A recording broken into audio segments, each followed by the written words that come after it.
Jail रे बंदी अभियुक्त को विवाह कले पीड़िता। चौद्वार जेल रे विवाह संपन्न होईछि। कटक जिला चौद्वार सर्कल जेल रे प्रथम थर पई जने अभियुक्त बंदी को विवाह करिसेंती अभियोगकारिणी।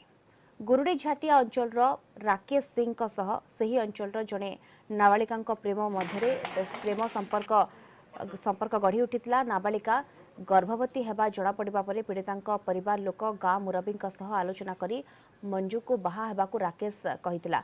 किंतु राकेश विवाह करने को मना कर देथिला। नाबालिका थिबारु पीड़िता परिवार गत सेप्टेम्बर मास 8 तारिख रे गुड्डी झाटिया थाना रे एतला देथिले। राकेश गिरफ होई चौद्वार जेल रे रहिछि। पीड़िता साबालिका हेबा परे तांको विवाह करबा पई आग्रह प्रकाश करथिला। राकेश परिवार सहमति रे विवाह करबा पई राकेश कोर्ट को जणाइथिला। एबे विवाह शेष होईछि। डीजी महोदय परमिशन क्रमे आम कोर्ट को इंटीमेशन देलु जे आमको परमिशन मिली तेणु अरेंजमेंट करा जाऊ। या कोर्ट आमको परमिशन देले जे कौ दिन डेट हम